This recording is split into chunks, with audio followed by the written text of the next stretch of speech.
Welcome back, peasants. I say welcome back, but you've never been here before because this is the first ever episode of the Near Fall Network's Monday Night Wars Raw. I am your host, the King of Smart Style, aka the Notorious M-I-K-E, aka the Sensual Swami of the Squared Circle, aka the face the women love and the men envy, aka the best looking motherfucker talking about wrestling on the internet today, aka the King of Nerds. So,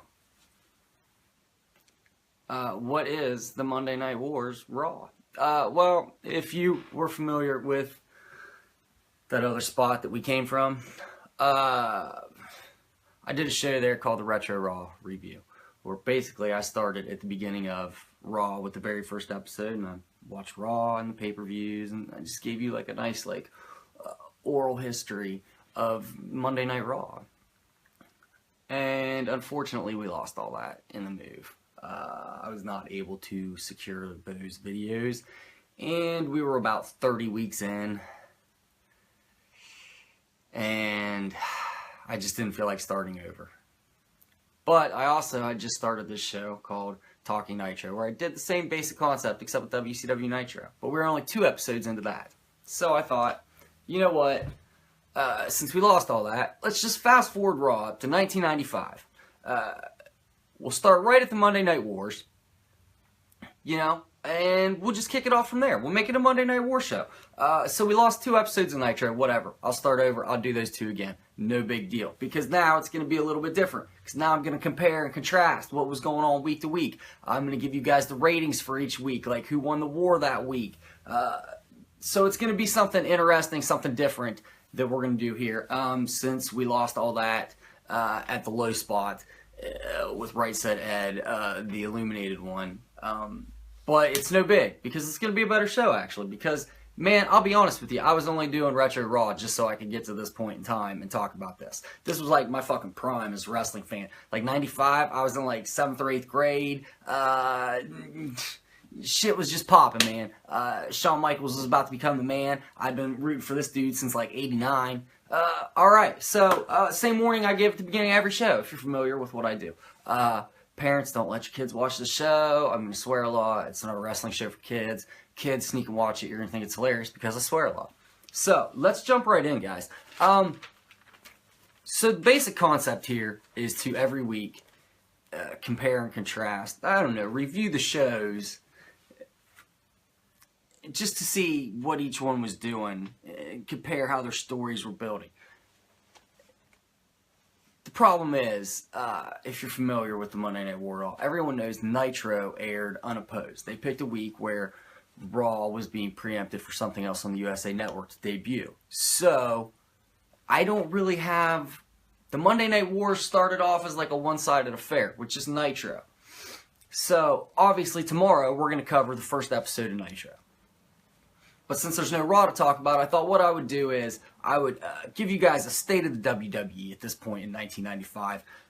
So I checked, I did some things. The last Raw that aired before Nitro was, the first Nitro airs September 4th, 1995. It was the day before my 14th birthday.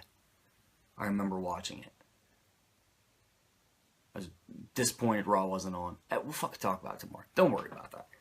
So, the last live WWE show before September 4th, 1995 was SummerSlam 95, which occurred on August 27th of 95. Now, there was the, well, no, that would have been the last show. So that would have been it. That was it. So, I thought what I'd do is give you guys a quick recap of SummerSlam. I'm not going to do like the normal recap like I do where I go through it tediously bit by bit. I'm just going to give you a quick rundown of the matches so that way we know like the main feuds. And I'm going to give you guys a recap of like the major players and what's going on in WWEF at this point. So SummerSlam 95 opens with the first match. We've got the 1-2-3 Kid taking on Hakushi. Hakushi gets the win. Then that's followed by Hunter Hearst Helmsley, who's still at this point on an undefeated streak and he picks up the win over Bob Holly. After that, we've got Smoking Guns versus the Blue Brothers. Guns get the win. The Smoking Guns kind of being positioned as like one of the top face tag teams at this point, even though if you watch the Retro Raw review where we left them in '93, they were a bag of assholes. Barry Horowitz defeated Skip with Sonny, the Body Donnas. This is actually, I'm just going to include one funny thing I noticed about this, because I didn't really watch all these matches. I just kind of like fast forwarded through most of them just to get like the gist of what was going on. Sonny, this is just something funny I had to talk about. Sonny tries to throw in the towel, and the ref says, "Hey woman, this isn't boxing." But like, they throw in the towel all the freaking time on wrestling. But like the one time that Sonny tries to do it, they're like, "No, you can't do that."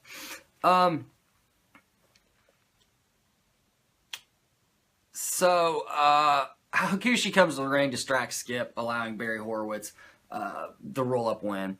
It's payback for what Skip did, allowing Horowitz to get the win over Hakushi. So this is going to be a feud moving forward. It's going to be Skip versus Hakushi. Skip and Sonny versus Hakushi. This is not important for any reason other than Sonny, who will become a major player, as we all know, later on in wrestling. In front of and behind the scenes, if you know what I mean. After that, we've got Alundra Blaze versus Bertha Faye. Bertha Faye actually picks up the win. I just note here that women's wrestling was a thing, and they were on a major pay-per-view. So check that out. Hey, crazy, wild, I know. So here we start to get into like the major players. We've got The Undertaker taking on Kama in a casket match. Taker wins. The Kama, if you don't know, is the Godfather. This is a post Voodoo Papa Shango, pre-Black Power Pimp. So we're in that like gray area where he's just known as Kama, the Ultimate Fighting Machine. After that, we've got Bret Hart versus Isaac Yankem, which is Glenn Jacobs, if you're not familiar. Which is Glenn Jacobs as Isaac Yankem. This is a pre-fake Diesel, pre-Kane. So this is Kane, like 2 gimmicks out. This was actually a fucking amazing match. I watched almost the entirety of this match, like the last like 3 matches here, because I wanted to get like really see like the major things that were going on. Bret Hart. So like the ongoing thing here is Bret Hart's been feuding with Jerry Lawler since King of the Ring. So Lawler has enlisted the help of his personal dentist, Isaac Yankem DDS. Because holy fuck, 1995 WWF, what the shit. So this is just what happened. So you got this guy, the fake king of Memphis, who enlists his personal dentist, Isaac Yankem DDS, to come and take on Bret the Hitman Hart in a wrestling match. Fuck it, man. I'm in for the ride, huh?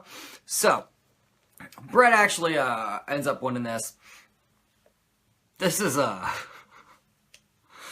insane match. It was so good. Bret did a suicide dive, by the way. It was incredibly awesome. Actually, Bret wins by DQ after Lawler gets involved. Bret ends up running him off. So, Bret doesn't end up running him off. They beat the shit out of Bret. So this is ongoing. This is not finished at SummerSlam. This will probably be an ongoing thing. Let's look forward to that next week, huh? After that, we've got the Heartbreak Kid, Shawn Michaels, my favorite professional wrestler of all time, taking on Razor Ramon in part 2 of their classic ladder matches. This match was fucking amazing. I actually have this Shawn Michaels action figure from this match right here. It was an insanely good match. Do yourself a favor, go back and watch it. As soon as I saw what match it was, I was like, well, shit, I guess I'm watching this whole thing. So, after the match, which HBK wins, Razor hands him the belt and shakes his hand. So we've got this little face turn coming for Razor here. Backstage, Shane Douglas, if you're ECW fans, he's been judging the matches because that's what he does. He judges people because he's a college dean. Didn't like Razor Ramon. Razor Ramon shows up, beats him up. Our main event, King Mabel versus Diesel. This was a 10-minute main event. It was fucking horrible. It was like, I don't want to use the word abortion, but like, I'm finding a very hard to like come up with another word. But I'm not going to use that word. So if you can come up with a better word, like this match was fucking terrible. Terrible. Diesel won with a top rope shoulder block.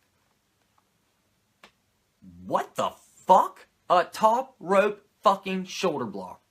Okay, so what happens after that is Mabel, he's got this little sidekick, their tag team called Men on the Mission. But Mo is this little dude. Mabel started to get the push because he looked like a monster. Mo was this little tiny motherfucker who did cartwheels and shit. So Mo and Mabel start to jump Diesel. Lex Luger comes down, attacks Mo, runs him off. And then Diesel beats up Mabel. End of the show. So, this is going to be important for one single reason. And that is Lex Luger. WCW wants to tout this.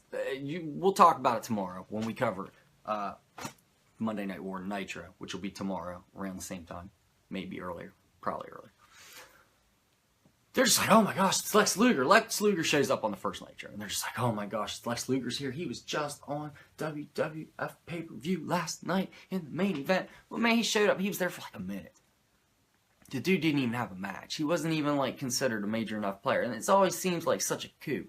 Like it's always talked about. Even the Monday Night War documentary that they produced on the WWE Network, even the DVDs of Nitro or best WCW shit that they put out, they'll tout this thing like it's this fucking coup. This man, like the Lex Express shit was in the summer of '93. That was when he was at his hottest. So this is 2 years later. The man was so fucking major player that he didn't even have a match on the second, third, probably at this time arguably the third or fourth biggest pay-per-view of the year. SummerSlam wasn't. It was like WrestleMania, Royal Rumble, and like SummerSlam Survivor Series. SummerSlam wasn't the mania of the summer. So it is of note that Luger was there. He was there in the main event, I guess. WCW had that right. So at this point, we've got our major players going in. We've got our champions. We've got Diesel is our champion heading in. We're going to kick off this Monday Night War with Diesel as our champion.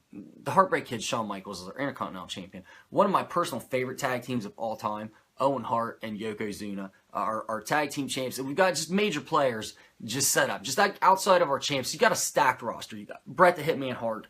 You got Razor Ramon, who just made this major face change. You've got Sonny, who's going to be a major player in like the next 6 months. You've got the 1-2-3 Kid, who's coming up solid. You've got Hunter Hearst Helmsley on an undefeated streak. So you've got Triple H coming up. The Rock's going to debut shortly. You've got big things happening.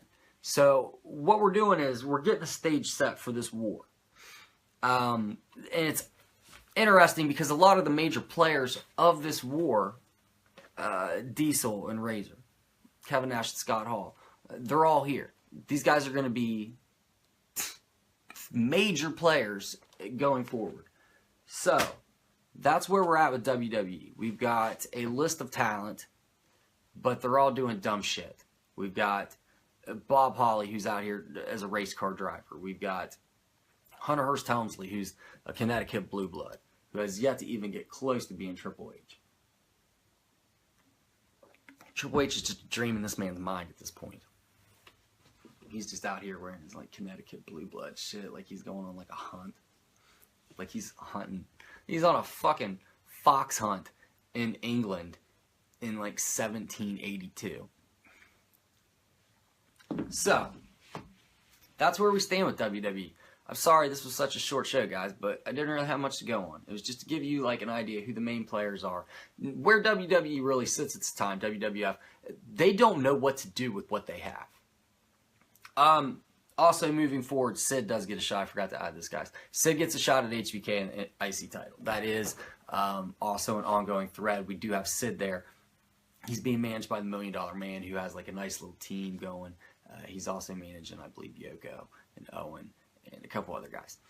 But I just wanted to give you guys a brief recap of like what had happened last in WWE, what like the major moments were. But it's almost like we're wiping the slate clean. It was a major pay-per-view, and it's not like major pay-per-views now where it's like the feud might go on for another month or two. It's like this was back in old school where it was like we wiped the slate clean, we've had a major pay-per-view, everything resets. So it's nice that we're getting ready to jump into the Monday Night Wars and we've got a reset, like a clean slate, a nice clean palette, ready to go. And tomorrow, guys, probably be a little bit longer of a show as we discussed the very first WCW Monday Nitro. Thank you for stopping in. I wish that this was a more entertaining show and I had more to say, but you know, I lost a lot of work when we made this jump and we kind of had to start over. So next week we will be talking about the very first episode of Raw after they are back with competition, which I'm looking forward to. Thank you guys. As I said on the Tuesday SmackDown recap, we definitely appreciate like all you guys' support and you following us and believing in us, I guess, being fans of ours and wanting to continue to support us and like the way that we talk about wrestling. I don't know. Monday, watch the High Five Party. High Five Party with the High Five motherfucker. Talks all things Raw directly after Raw. Tuesday, we got the SmackDown recap with me. You were there Tuesday. Just stop in next Tuesday. This show will be back next Thursday. Monday Night War, Raw. It will be better, I promise, because I'll actually have like something to like review and talk about. And tomorrow, check it out, first episode of Monday Night War Nitro, where we review the first episode of Monday Nitro. And we will discuss what's going on there in regards to their war with WWF. As always, guys, have a good weekend. I love you.